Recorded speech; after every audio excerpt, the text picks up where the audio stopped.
वज़ीर-ए-आज़म शहबाज शरीफ 3 रोज़ा दौरे उत्ते अज सऊदी अरब रवाना होणगे। वज़ीर-ए-आज़म सऊदी वली अहद शहजादा मुहम्मद बिन सलमान नाल मुलाकात भी करनगे। तर्जुमान दफ्तर खारजा ने आख्या इसाक डार, फील्ड मार्शल सैयद आसिम मुनीर ते होर अरकान भी हमरा होणगे। पाक सऊदी अरब ताल्लुकात ते खित्ते दे मजबूत सूरत हाल उत्ते गलबात होवेगी।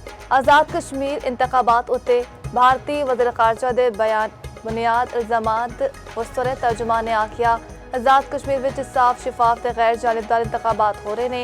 भारत दे कोल बेबुनियाद बयानात दा कोई जवाब नहीं। ईरान नाल डील चाहता क्योंकि मैं लोगों को मारना नहीं चाहता। तेहरान नाल गलबात जारी है, वेखो आगे की होंदा है। अमरीकी सदर डोनाल्ड ट्रंप दा लॉस वेगास विच तकरीब नाल खिताब आख्या अब हुर्मुज़ से छेती खुल जाएगी। पहले मरहले विच हुर्मुज़ से बाद विच जौहरी प्रोग्राम उत्ते गलबात होवेगी। ईरान किसी सूरत एटमी हथियार हासिल नहीं कर सकता। मुज़ाकरात विच नाकामी के बाद ईरान के खिलाफ सख्त कार्रवाई करांगे। सदर ट्रंप ने मिसाइल ज़खायर विच कमी की रिपोर्ट्स को मुस्तरद कर दिता। सोशल मीडिया बयान में आख्या अमरीकी फौज के कोल हथियारों की बहुत वड्डी तादाद मौजूद है। अमरीकी सदर की मीडिया उत्ते भी तनकीद आख्या गद्दारी उत्ते बपनी बयानात नूं लीक करने वालियां दा ताकुब किया जा रहा है। आबनर हुर्मुज़ उत्ते ईरान ते ओमान विच मुआहिदा तय पा गया। ईरानी वज़ारत खारजा की तस्दीक तर्जुमान इस्माइल बकाई ने आख्या जहाज रानी दे रस्ते की जोग्राफियाई खसूसियात उत्ते मुआहिदा होया। दोवी मुल्का दा ऐलान आखिरी मराहिल विच है। ईरानी वज़ीर खारजा या स्पीकर पार्लियामेंट दा पाकिस्तान या कतर जान दा कोई मनसूबा नहीं। ईरानी नायब वज़ीर खारजा काज़िम गरीब आबादी ने आख्या जहाज़ा दे रस्ते दा काबिल जिक्र हिस्सा ईरान पानिया तो लंघेगा। नवा मॉडल 7 बरसा तो जारी इंतजाम नाल मुख्तलिफ होवेगा। अमरीका वादे उत्ते फिर तो अमल लई तैयार है। ईरान ओमान मुफाहमत का मतलब यह नहीं कि अबनर हुर्मुज़ मुकम्मल खोली जाएगी। दूजे पासे ओमान के नेड़े अबनर हुर्मुज़ विच एक ऑयल टैंकर विच धमाके की इत्तला।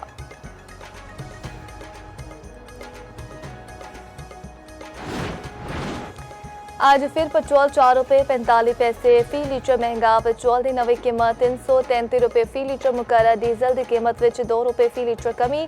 डीजल की नवी कीमत 383 रुपये 86 पैसे मुकर। 6 अगस्त तक कीमत का नोटिफिकेशन जारी।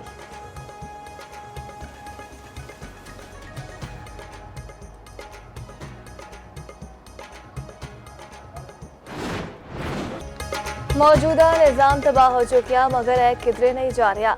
हुकूमत 5 साल पूरी करेगी। शहबाज शरीफ 5 साल वज़ीर-ए-आज़म रहेंगे। वज़ीर दाखिला मोहसिन नकवी कहते हैं कुछ लोग चाहते हैं मेरे ते वज़ीर-ए-आज़म के ताल्लुकात खराब हो जान। अपनी कारकरदगी उत्ते सिर्फ वज़ीर-ए-आज़म नूं जवाब दें। वज़ीर-ए-आज़म नूं काबीना के तमाम वज़रा की कारकरदगी का जायजा लैन का भी मशवरा आख्या। वज़ीर-ए-आज़म तमाम वज़ारतां की कारकरदगी की जांच ते तीजे फरीक कोलों करवान। पता लगेगा कि वज़ारत कितना काम कर रही है।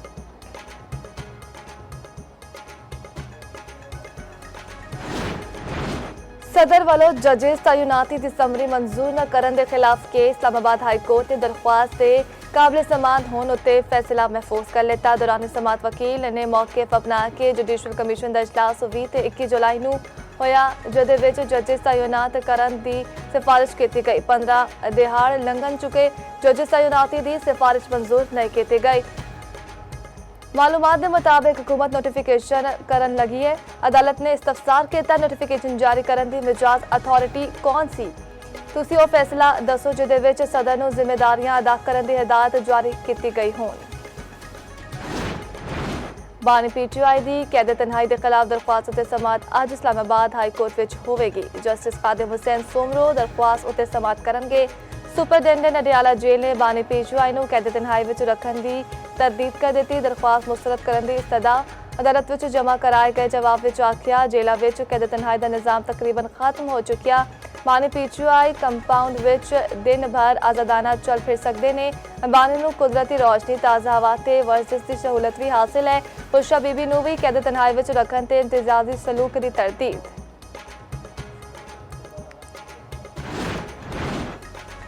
गैर मुल्की तरबियती प्रोग्राम्स में पुलिस अफसरां की ट्रेनिंग का मुस्तकिल हिस्सा बनाने का ऐलान। वफाकी वज़ीर दाखिला मोहसिन नकवी नाल चीन ते तुर्किया तो तरबियती कोर्स मुकम्मल करके आने वाले ASP से मुलाकात। मोहसिन नकवी ने आख्या इस्लामाबाद में चीन की तर्ज उत्ते इन्फोर्समेंट इन्वेस्टिगेशन सेंटर के क्याम लई पायलट प्रोजेक्ट शुरू किया गया। डिटेनेशन इन्वेस्टिगेशन ते सामने ट्रायल एक छत तले होवेगी। जदीद पुलिसिंग नाल पुलिस निज़ाम नूं होर मुअस्सर बनाया जावेगा। जराइम की रोकथाम ते मुअस्सर निगरानी लई जदीद ड्रोन शामिल किए जाणगे। इंटेरोगेशन नूं बतौर स्पैशलाइज्ड सबजैक्ट मुतारिफ करवाया जावेगा।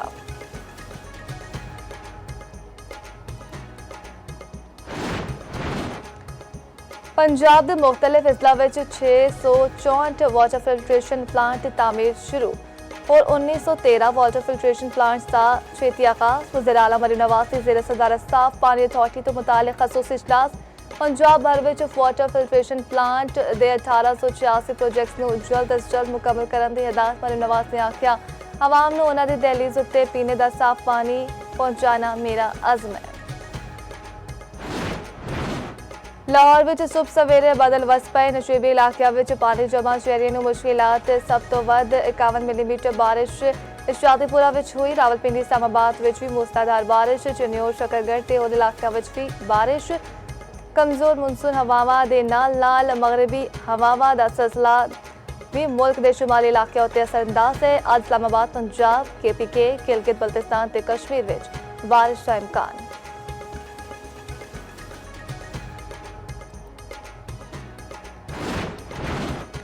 रावलपिंडी कमेटी चौक में 6 साला बच्ची पुरस्कार तौर पर लापता। तलाश लई नालियां में सर्च ऑपरेशन जारी। रेस्क्यू के मुताबिक प्यो अपने बच्चों को गड्ढे विच बिठा रहा सी। इसी दौरान 6 साला हरीम अचानक नजरा तो ओझल हो गई। खदशा जाहिर किया जा रहा है कि बच्ची करीबी नाले विच डिग गई होगी। रेस्क्यू दी 5 गड्डियां ते 12 एहलकार सर्च ऑपरेशन विच मसरूफ। पेट्रोलियम कीमतों में इजाफे के खिलाफ जमात इस्लामी कल मुल्क गिर एहतजाज करेगी। अमीर जमात इस्लामी हाफिज नईम की पूरी कौम तो बाहर निकलने की अपील आख्या। जालिम हुक्मरान रोजाना की बुनियाद पर पेट्रोल बम सोचे ने। अशराफिया अयाशिया करे तो गरीब टैक्स देन ए जुल्म है। कल 4 बजे सड़कों उत्ते आके अपनी गड्डियां ते मोटरसाइकिल बंद कर दित्तियां।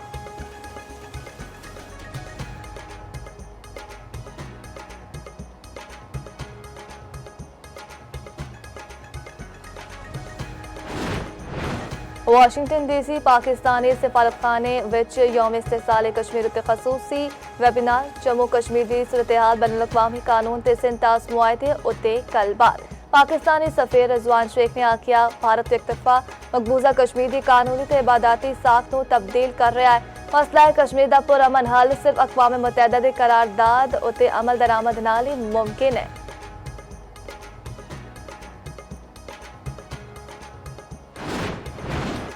ईरानी हुकूमत दे इंदराक हल्का मुज़ाकरात दा ख्वाहिशमंद है। एक सख्त हल्का जंग जारी रखने का हामी है। अमरीकी नायब सदर JD Vance कहते ने ईरान दे नाल कशीदगी विच उतार चढ़ाव आंदे रहंदे ने। आखिरकार सब कुछ अमरीकी अवाम दे हक विच होवेगा।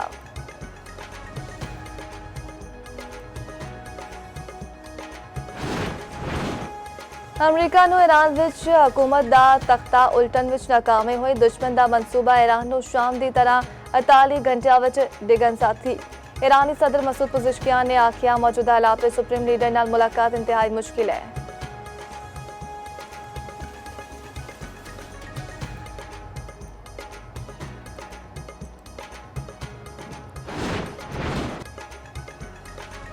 जनूबी लिबनान विच वडा इसराइली फौजी हलाक हो गए। धमाका खेज मवाद फटन नाल 4 होर इसराइली फौजी शदीद जख्मी। इसराइल की रात सूरत होर इलाकिया उत्ते बंबारी। एक लिबनानी शहीद। दूजे पासे मकबूजा बैतुल मकदस विच नस्ला तो आबाद फलस्तीनिया दे घरां दी तबाही। नावल इसराइली वकील ने सोहनी इकदामात नूं नस्ती सफाया करार दे दिता। कौमी आज़ादी शान शान अंदाज नाल मनाने दी तैयारियां जारी। शहर शहर सब्ज़ हिलाली परचमां दी बहार। गली मुहल्लियां विच स्टॉल्स भी सज गए। बच्चे झंडियां बैजिस ते होर अशिया दी खरीदारी विच मसरूफ।